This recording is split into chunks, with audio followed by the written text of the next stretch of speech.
اگر آپ کو کوئی جج اٹھ کر کہہ دے کہ اس کیس کے بعد آپ کو بڑی امارات ملیں گی، عہدہ ملے گا، تو کیا آپ یقین نہیں کریں گی؟ شاید نہ کریں، لیکن اگر وہ اپنے ساتھ 4 معزز لوگ لے آئیں تو آپ بھروسہ کر لیں گی۔ کیوں؟ کیونکہ ان کی کریڈیبلٹی ہوگی، کیونکہ وہ سسٹم میں بیٹھے لوگ ہوں گے، کیونکہ وہ قانون دان ہیں۔ ہمارا قصور یہ نہیں تھا کہ ہم نے کسی پر بھروسہ کیا۔ مقتول سے یہ نہیں کہا جاتا کہ وہ قاتل سے قتل کیوں ہوا۔ مقتول کو انصاف دلایا جاتا ہے، وہی انصاف جو ہمیں پچھلے کئی سالوں سے نہیں مل رہا۔ اگر ہم قصوروار ہیں بھی تو کوئی ہمیں فری ٹرائل کیوں نہیں دیتا؟ 15 سال اور صرف 3 تاریخیں، 3 سنوائیاں، نہ جانے کیوں مگر اس کے لہجے میں تلخی کھل گئی، رنج اور ملال بھی۔ 15 سال ایک لمبا عرصہ ہوتا ہے جبل خان، یہ فیصلہ تم نے نہیں کیا تھا، یہ یقیناً تمہارے بڑوں نے کیا ہوگا۔ ان بڑوں کی جھونکی ہوئی آگ میں خود کیوں جھونک رہے ہو؟ یہ آگ نہیں ہے، یہ بغاوت ہے، یہ تحفہ ہے، یہ غیرت ہے۔ میرے دادا جی نے مرتے وقت مجھے تحفے میں میرے لوگوں کی ذمہ داری دی تھی، میں ان سے منہ نہیں موڑ سکتا۔ یہ زمین ہمارا انعام ہے، میں اس میں غیروں کا حصہ نہیں نکال سکتا۔ وہ لمحے بھر کو خاموش ہوا۔ تحفوں کی قدر کی جاتی ہے، کوئی ان کی ناقدری کرے، انہیں نقصان پہنچائے تو برا لگتا ہے نا؟ زرخوف اسے نہیں دیکھ رہی تھی، وہ یک ٹک شیشے کی میز کے ساتھ رکھے اپنے مخملی سب جوتے دیکھ رہی تھی۔ سماعتوں میں ایک فکرہ گونج رہا تھا، تم یہ جوتے پہن کر اور اونچی لگو گی۔ زرخوف، یہ میرا تحفہ ہے، اس کی قدر کرنا اور کروانا۔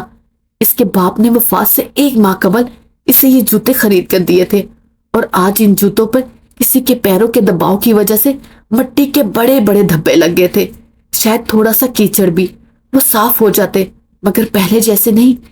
تم صحیح کہتے ہو۔ اس کی آواز ہلکی تھی، بے حد ہلکی۔ کوئی تحفوں کی قدر نہ کرے، اس کی آنکھوں کے آگے آنسو کی بہاڑ آ گئی، تو برا لگتا ہے، بہت برا لگتا ہے۔ سر ہاتھوں میں گرائے وہ بے آواز روتی گئی، چھوٹے کٹے بال چہرے کے طرف میں پھیل گئے۔ جبل خان نے اس کے جھکے ہوئے سر کو دیکھا، وہ اس کی کلائیوں پہ بنے زخم کو دیکھ رہا تھا، کمرے میں گونجتی اس کی سسکیاں سن رہا تھا۔ آج سے پہلے جبل خان کو کسی عورت کے رونے سے اتنی تکلیف نہیں ہوئی تھی۔ اس نے میز پر رکھا پانی کا گلاس اٹھایا، اپنی شال کے ایک کونے پر پانی گرایا، یہاں تک کہ وہ گیلی ہو گئی۔ پھر اس نے جھک کر دھیرے سے اس کا سبز جوتا اٹھا کر اپنے گھٹنے پر رکھا اور شال کے گیلے حصے سے اس داغوں کو مٹانے کی کوشش کرنے لگا۔ قبیلے کا سردار، گاؤں کا سب سے معزز مرد، اپنی شال سے ایک عورت کے جوتے صاف کر رہا تھا، بغیر ماتھے پہ شکن لائے، بغیر کسی ہچکچاہٹ کے۔ آتشدان نے دم ساتھ لیا، دیواریں ساکن سے اسے تکتی رہیں۔ زرخوف نے سر اٹھایا اور دھک سے رہ گئی۔ یہ تم کیا کر رہے ہو؟ اس نے دہل کر اپنا جوتا اسے واپس لینا چاہا، مگر اس کی گرفت ہلکی نہیں تھی۔ تم یہ سب کر کے میرا فیصلہ نہیں بدل سکتے، میرا دل نہیں بدلے گا۔ کاش اللہ نے انسانوں کو دل بدلنے کے اختیار دے رکھے ہوتے، وہ بڑبڑایا۔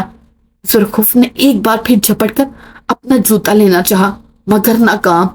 اگر دیا ہوتا تو کیا تم روز گھر کے لوگوں کے لیے میرا دل بدل دیتے؟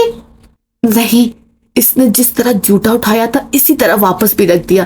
میں کوشش کرتا کہ آپ کے شہر والوں کے لیے آپ کا دل بدل دوں۔ اس کی آنکھوں کے آگے سلطان صفدر کا چہرہ تھا، اور جبل خان نے اپنی ساری زندگی میں کسی انسان کے چہرے سے اتنا حسد نہیں کیا تھا۔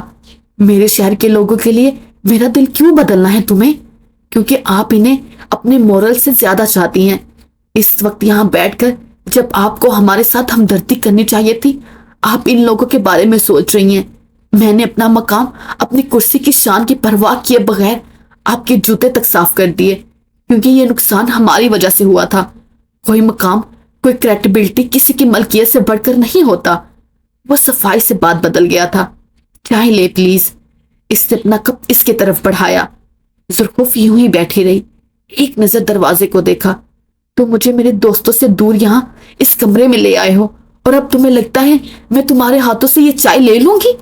یقیناً تم نے اس میں بے ہوشی کی دوا ڈالی ہوگی، اور تم چاہتے۔ میرے ذہن میں تو ایسی کوئی بات نہیں تھی۔ ہاں، البتہ آپ کا آئیڈیا اچھا ہے، پہلے دیتی تو عمل کرنے کے بارے میں سوچا جا سکتا تھا۔ اسے گویا افسوس ہوا۔ زرخوف کو صدمہ سا لگا۔ جبل گہری سانس لیتے ہوئے آگے کو ہوا۔ دیکھے خاتون، اس وقت میری واحد دلچسپی صرف ہمارا پیسہ اور ہماری زمین ہے۔ اگر میری دلچسپی آپ ہوتی تو اس وقت آپ کو مجھ سے کوئی بچا نہیں سکتا، خود میں بھی نہیں۔ اس لیے بہتر ہے کہ ہم بات کریں۔ میں مر کر بھی تمہاری تجویز پر عمل نہیں کروں گی جبل خان، وہ پھنکار کر بولی۔ میں آپ کو سوچنے کا وقت دیتا ہوں، وہ کہتے ہوئے اٹھا اور ساتھ باہر سے کسی کو آواز دی۔ 2 لڑکیاں بھاگی بھاگی چلی آئیں۔ نہایت احترام سے خاتون کے ہاتھ دوبارہ باندھو اور ان کے پاس بیٹھو، بہرام انہیں واپس لینے آ جائے گا۔ مجھے یہاں تم لائے ہو اور چھوڑنے بھی تم ہی جاؤ گے، میں اس جنگلی کے ساتھ نہیں جاؤں گی۔ جبل خان دروازے کی طرف جاتے جاتے مڑا۔ زرخوف اب 2 لڑکیوں کے نرغے میں تھی۔ معذرت، مگر یہاں آپ میری ہوسٹج ہیں، میں آپ کا نہیں۔ وہ رکا، ایک تیز نظر ان لڑکیوں پہ ڈالی۔ وہ اس کے ہاتھوں کو بری طرح دبوچے ہوئی تھی۔ ذرا نرمی سے پیش آؤ، لڑکی ہے وہ۔ اس نے دونوں عورتوں کو پشتوں میں گھرکا۔ صاف صاف اردو میں بتاؤ نا، کیا کہا ہے؟ کہ میرے سن لینے کا خوف ہے؟ جبل خان اپنی جگہ کھڑا اسے دیکھتا رہا۔ میں نے ان سے کہا ہے کہ ذرا سختی سے ہاتھ باندھے، خاتون کے ہاتھ بہت چلتے ہیں۔ زرخوف نے کچھ کہنے کو منہ کھولا مگر وہ جا چکا تھا۔ اس کے ہاتھوں پہ رسکیوں کی گرفت مضبوط ہوئی۔ اسے رونا آیا، اسے بے اختیار رونا آیا۔ کاش وہ وقت کو پیچھے لے جا سکتی اور اس آدھے گھنٹے کی ملاقات پر لعنت بھیجتی۔ کاش کاش کاش! دور کے کھلے باب بند کرنا انسانوں کے بس کی بات نہیں ہوتی۔ 8 جنوری رات 1:30 بجے۔ تہخانہ ویسے بالکل نہیں تھا جیسے وہ چھوڑ کر گئی تھی۔ بہرام اسے جنگلیوں کی طرح تقریباً گھسیٹ کر لایا اور فرش پر پھینک کر چلا گیا تھا۔ اس سے جبل اور بہرام کے رویے میں واضح فرق اب نظر آیا تھا۔ اسے مرد اور اغواکار کا مطلب اب سمجھ آیا تھا۔ آنکھیں اس کی تب پھٹی جب اس نے ان 4 اسیروں کی حالت دیکھی۔ اس سے سانس لینے میں دقت ہوئی۔ خون کی اس بو میں وہ واقعی چند پل کے لیے سانس نہیں لے سکی تھی۔ کرسیاں ٹوٹی پڑی تھی اور اسے یقین تھا وہ ان 4 لوگوں کے جسم پر ہی توڑی گئی ہوں گی۔ شاندان بے ہوش تھا، اس کے ماتھے پہ خون جم چکا تھا، ناک پر ایک کٹ تھا اور آنکھوں کے نیچے نیل۔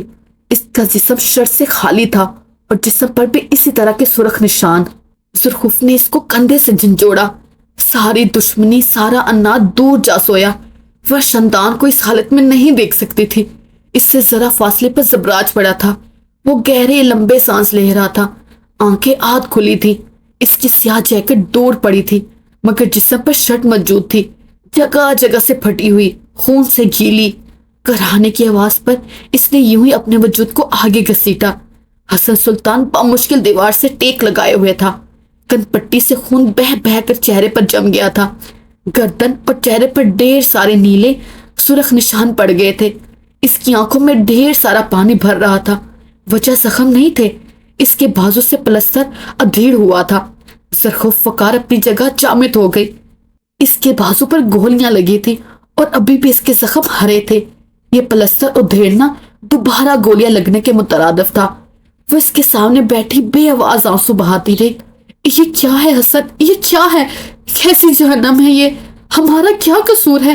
ہم نے کیا کیا ہے؟ اس کے بس میں ہوتا تو وہ ابھی کے ابھی اسے ٹھیک کر دیتی۔ وہ بس اسے دیکھ کر رہ سکتی تھی، اس کے علاوہ کچھ بھی اس کے بس میں نہیں تھا۔ میں ٹھیک ہوں زرخوف، میں ٹھیک ہوں، وہ کراتے ہوئے بمشکل بول رہا تھا۔ شاندان کو دیکھو، سلطان کو دیکھو۔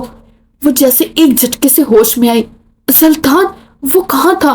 وہ اپنی جگہ سے اٹھی اور اپنے سامنے تہخانے کے آخری کونے میں اسے وہ نظر آیا۔ وہ اس کے قریب آ کر بیٹھی۔ سفید ہائی نیک سویٹر نے اس کے جسم کے زخم چھپا رکھے تھے مگر ان پر لگی ضرب وہ محسوس کر سکتی تھی۔ ان تینوں کو دیکھ کر اس کے دل میں ہوک اٹھی تھی مگر سلطان کا ایک ایک زخم اسے اپنے دل میں پڑتا ہوا محسوس ہوا۔ اسے یوں لگا جیسے کسی نے اس کے سینے پر گھونسا دے مارا ہو۔ وہ بے بسی سے اس کا چہرہ دیکھنے لگی۔ نیل، زخم، پھٹا ہوا ہونٹ، سب باقیوں جیسا تھا مگر آنکھیں، اس کی آنکھوں میں عجب بغاوت تھی۔ وہ یک ٹک چھت کو دیکھ رہا تھا۔ اسے دیکھ کر کہیں سے نہیں لگتا تھا کہ اسے کوئی درد ہوا ہوگا، اسے کوئی تکلیف ہوئی ہوگی۔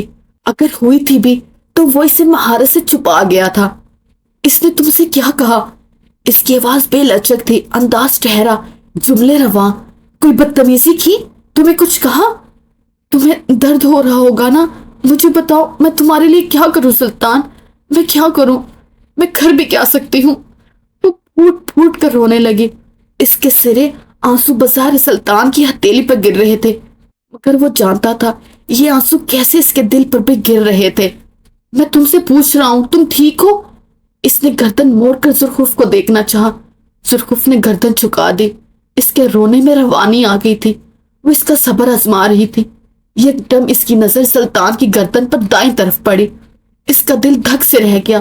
وہاں چاقو کا زخم تھا اور اس سے خون رس رہا تھا، مگر اس کے ڈھیٹ پن کا یہ عالم تھا کہ اسے کوئی پرواہ نہیں تھی۔ وہ تیش کے عالم میں اپنی جگہ سے اٹھی۔ سلطان نے کرا کر آنکھیں میچ لی۔ وہ زرخوف کے دروازے کی طرف بڑھتا دیکھ رہا تھا۔ اس کے جسم میں سکت نہیں تھی کہ وہ اٹھ کر اسے روک لیتا۔ زرخوف واپس آ جاؤ، وہ تمہیں نقصان دے سکتا ہے۔ فور گاڈ سیک ادھر آؤ زرخوف۔ اس نے چیخنے کی کوشش کی، مگر اس کی آواز دب گئی۔ گردن میں ایسا درد اٹھا تھا کہ المان زخم تکلیف دینے لگا تھا۔ وہ آخری سرے پر کھڑی زور زور سے دروازہ بجا رہی تھی۔ اس کے انداز میں جارحیت تھی، آنسو تیزی سے بہہ رہے تھے۔ اس کا دل پھٹ رہا تھا۔ جبل خان، دروازہ کھولو، گھٹیا انسان باہر نکلو۔ اگر تمہارے اندر اتنی غیرت ہے تو جا کر ان لوگوں سے لڑو جنہوں نے تمہارا حق کھایا ہے۔ وہ دھڑا دھڑ دروازہ پیٹتے ہوئے غرا رہی تھی۔ جرت کیسی ہوئی تمہاری میرے دوستوں پر ہاتھ اٹھانے کی؟ اگر اتنی غیرت ہے تو کھولو ان کی رسیاں اور پھر مقابلہ کرو۔ دروازہ کھولو جبل خان، گھٹیا خبیث انسان، دروازہ کھولو۔ واپس آؤ زرخوف، اسے مت بلاؤ، ادھر واپس آؤ۔ زرخوف اب کے سختی سے اسے پکار رہا تھا، مگر وہ نہیں سن رہی تھی۔ وہ رو رہی تھی، چیخ رہی تھی اور بس جبل الجلال خان کو آوازیں دے رہی تھی۔ اسی پل دروازہ کھلا۔ زرخوف نے نہیں دیکھا سامنے کون ہے۔ اس نے ہاتھ گھمایا اور ایک سناٹے دار تھپڑ اس کے منہ پر دے مارا۔ وہ جبل خان تھا۔ اس کے ساتھ آئے دو لوگوں نے آگے بڑھ کر ویسے ہی تھپڑ اس کے منہ پر مارنا چاہا، مگر جبل خان کے ہاتھ کے اشارے سے رک گئے۔ زرخوف کا غصہ کسی طور کم نہ ہوتا تھا۔ غصہ تو اس وقت جبل خان کی آنکھوں میں بھی تھا۔ اس کی آنکھیں کہتی تھی وہ اس وقت کسی سے بھی ٹکرا سکتا تھا۔ وہ اس وقت کسی قہر سے کم نہیں لگتا تھا۔ کیا حالت کی ہے تم نے ان کی؟ انسان ہو یا حیوان؟ تم پاگل ہو گئے ہو؟ ہم سے کس بات کا بدلہ لے رہے ہو تم؟ چیخ چیخ کر اس کا حلق دکھ رہا تھا۔ آئندہ آپ کا ہاتھ میرے چہرے تک نہیں آنا چاہیے خاتون، ورنہ میں اس امر کو یقینی بناؤں گا کہ آپ کا ہاتھ چند دن کے لیے مفلوج رہے۔ وہ ایسے کاٹدار انداز میں بولا کہ زرخوف کو اپنے رونگٹے کھڑے ہوتے محسوس ہوئے، مگر وہ ڈٹ کر کھڑی تھی۔ جبل خان کی سرد نظریں اس کے اندر تک گڑ رہی تھی۔ اگر تم نے سلطان پر دوبارہ ہاتھ اٹھایا تو میں تمہارے منہ پر دوبارہ ایسا تھپڑ ماروں گی۔ اگر تم نے میرا ہاتھ توڑ دیا تو میں تمہیں گالیاں بکوں گی۔ اگر تم نے… اس نے انگلی اٹھائی اور اس کے سر آنکھوں کے سامنے لہرائی۔ دوبارہ سلطان صفدر پر ہاتھ اٹھایا تو خدا کی قسم میں تمہیں زندہ نہیں چھوڑوں گی۔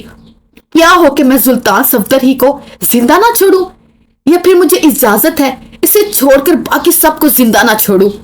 اس نے کہتے ہوئے اسے کندھوں سے پکڑ کر ایک جھٹکے سے گھمایا اور اس کے ہاتھ اس کی پشت سے لگائے۔ وہ چپٹائی مگر خود کو آزاد نہ کروا سکی۔ جبل کی گرفت مضبوط تھی۔ تم کسی کو نقصان نہیں دو گے۔ اگر تم نے دوبارہ میرے دوستوں پر ہاتھ اٹھایا تو بہت برا ہوگا۔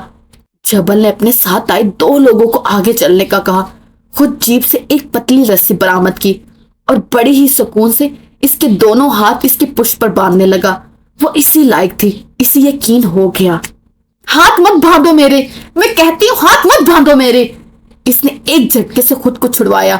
وہ ہاتھ باندھ چکا تھا، سو گرفت ڈھیلی چھوڑ دی۔ سرخ سفید چہرے پر انگلیوں کے نشان پڑ گئے۔ جبل اسے بازو سے پکڑے نیچے لے آیا۔ ہمارے ہاتھ باندھ کر ہم پر ٹارچر کر کے خود کو بڑا سرما سمجھتے ہو، اور آپ خود کو کیا سمجھتی ہیں؟ میری جگہ یہ تھپڑ بہرام کو مارا ہوتا تو آج وہ آپ کو ایک بہت اچھا سبق دیتا۔ میں تمہارے اس پالتو کتے سے ڈرتی نہیں، وہ اس لیے کہ ابھی میں نے اسے آپ پر چھوڑا نہیں۔ وہ آگے آیا، 2 قدم مزید آگے۔ اس کی سرخ ہوتی آنکھوں میں لاوا دھک رہے تھے۔ جانوروں سے ڈرا کرے خاتون، کب کہاں کیوں کیسے کاٹ لے علم بھی ہوگا، اور زہر سے آپ کا جسم سبز پڑ جائے گا۔ وہ پیچھے ہوا۔ حسن اور زبرات چپ چاپ انہیں دیکھتے رہے۔ تم خود کو جانور کہتے ہو؟ چھت سے آنکھیں لگائے سلطان صفدر کی روبوٹک آواز پہ وہ مڑا۔ میں نہیں سمجھتا کیونکہ جانوروں کا بھی ایک وجود ہوتا ہے. تم برہم ہو، بیکار، بے غیرت. جبل خان اس کے سامنے آ کر رکا، یوں کہ وہ اب اسے فرش پر گرے ہوئے دیکھ سکتا تھا. وہ اس کا چہرہ اس کی بھوری آنکھوں میں جلتا تیز دیکھ سکتا تھا. جاری. رک جائے. آپ نے اس ویڈیو کو لائک کیا؟ نہیں کیا نا؟ تو پلیز لائک کر دے. اور چینل کو سبسکرائب کیا؟ وہ بھی نہیں کیا ہوگا یقیناً، تو وہ بھی کر دے پلیز. اور اینڈ پہ کمنٹ کیا آپ نے؟ نظر آ رہا ہے آپ نے کمنٹ نہیں کیا، تو وہ بھی کریں تاکہ پتہ چلے یہ ویڈیو کہاں سے دیکھی جا رہی ہے. Take care. اوکے، اللہ حافظ. Take care. Tata, bye bye.